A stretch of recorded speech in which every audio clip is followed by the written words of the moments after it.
How's it going, guys? It's Bill. So of all the weird and diverse things I've seen on the internet, I've noticed that there isn't a proper, YouTube video about the fact that there was literally an American town that got overrun by bears, and has been overrun by bears for at least 5 years now at this point. Now, I know that seems like a lot to process at one moment, so bear with me. I promise you I'll lay it out on you real simply, and I'll go start to finish. I feel like there isn't a proper YouTube video that just tells the whole story, so I want to be the one that makes it.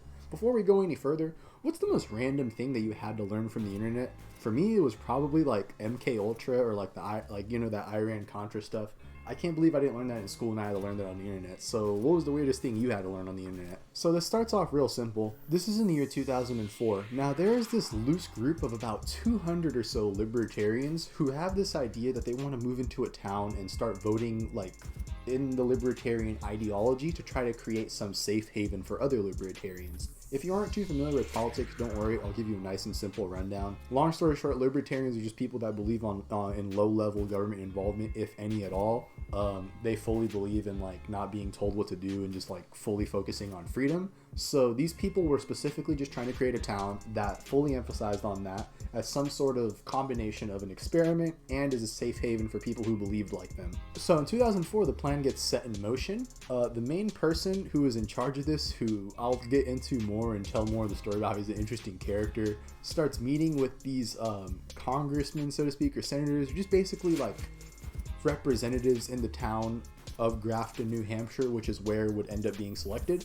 So he starts talking to the representatives of that town, and he starts trying to get a feel for how the people feel about libertarianism, because when he did want to implement this, they wanted to be at least near somewhere that was more comfortable with that, which kind of makes sense. If they're going to start swaying the vote, they might as well live with people who are already cool with that.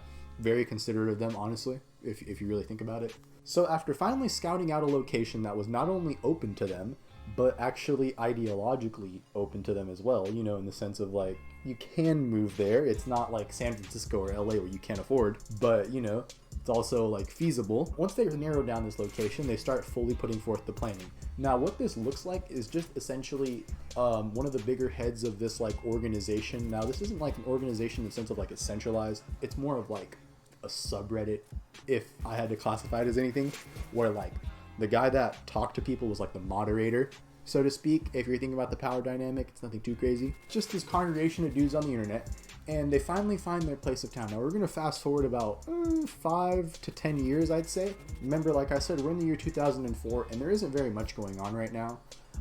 They're still congregating people together to actually move to this project, and this is when it actually starts picking up steam on the internet.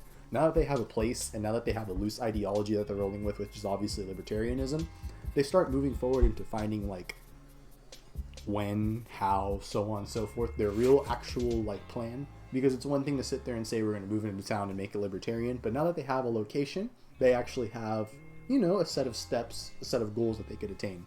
So sometime in about 2018, if I'm not mistaken, now this is of course according to the book and so on and so forth, the group of people that had moved in, roughly about 200, mostly men, had finally arrived at their first town hall meeting, or local congress meeting, where people can just weigh in. The transplants, which is just what's the easiest way to classify them as, the transplants basically go in and started realizing that they weren't very welcome.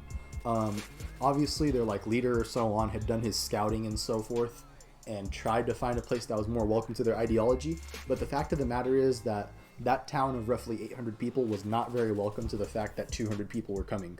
It's just pretty simple. That's a 20% population increase, 25% population increase.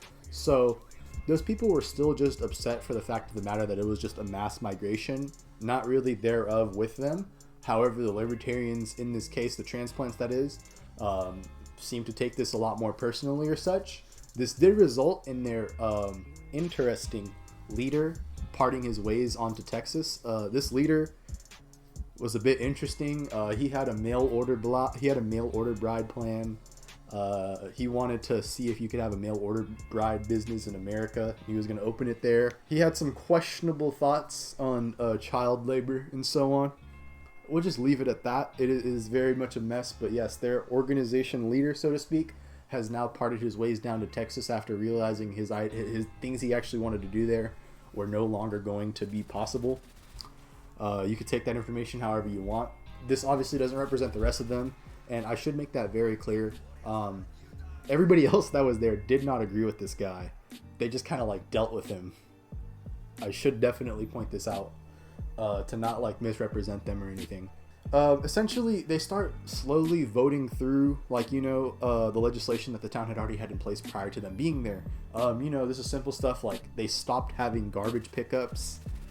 They did get rid of their fire crew just as a whole, like no fire engines or like a marshal or anything, like no fire response, no emergency responders.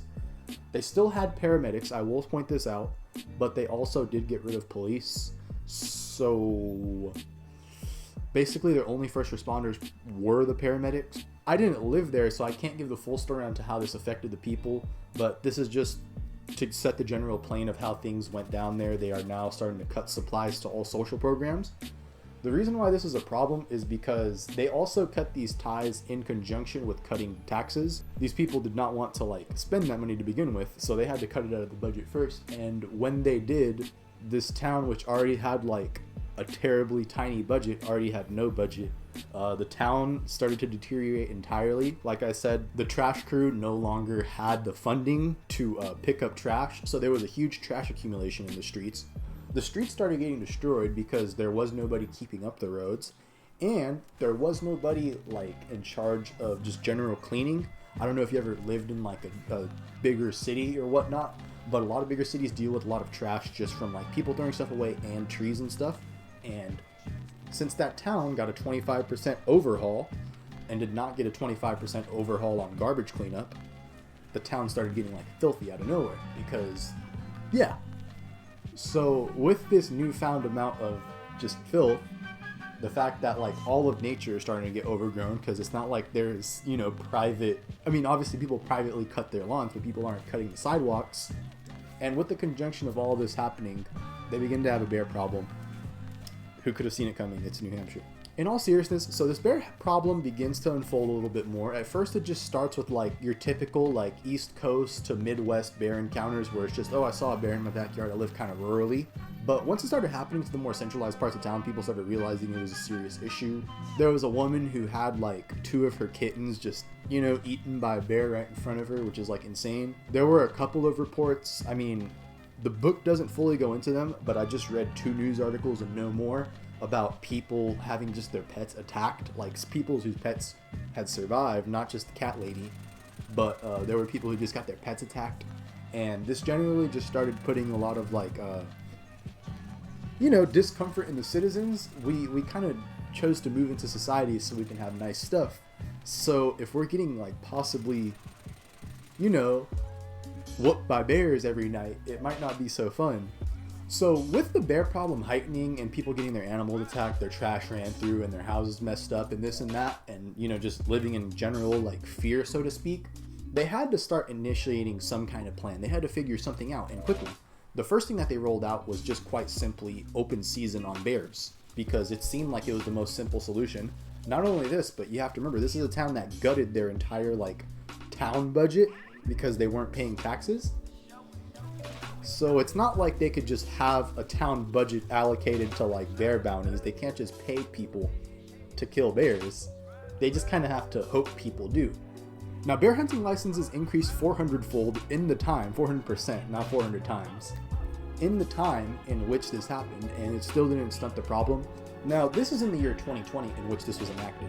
For the last 2 years, the bear open season, or at least a little over 2 years, my bad, the bear open season has been on and engaged, and the bear problem has not been assessed, and people have been moving out in droves. In the 2020 census, as compared to the 2010 census, where people were initially starting to transplant, the town population went down by about 200. You could obviously Google that if you don't believe me. But with this being said, the population is in a steady decline and probably will be declining because there has been nothing that they can do about the bear problem. They crippled the local economy. There is no local pot of money for anything now. And the general population just has nothing to pull themselves out of the situation with. Of course, they have their own guns, but if you ever shot a gun, you kind of understand it's a bear. It's a pretty 700 pounds is a lot of weight. Those guns work on people, not on bears. So, yeah, most people don't really have the means to protect themselves from the bears that they have to live with and have been moving out in droves ever since. So, It's really unknown generally how the transplant to native, ratio looks like right now. We don't know if more people that originally lived there moved out or not. But from the looks of it, everybody's moving. There hasn't really been much of an update on the transplants whatsoever. The transplants haven't put together any message or said anything as a whole, as a united front like they were when they were first petitioning to move in. And as a result, it kind of leaves you to really wonder what actually happened, or wonder if they still exist, because this is literally the entirety of the information I could find on the internet. From the looks of it, it really just seems like the transplants fell apart after this bear problem and have been fighting it on their own, individual fronts, because it's now everybody's individual problem. And it seems that the libertarian experiment in Graft, New Hampshire hasn't really gone too well.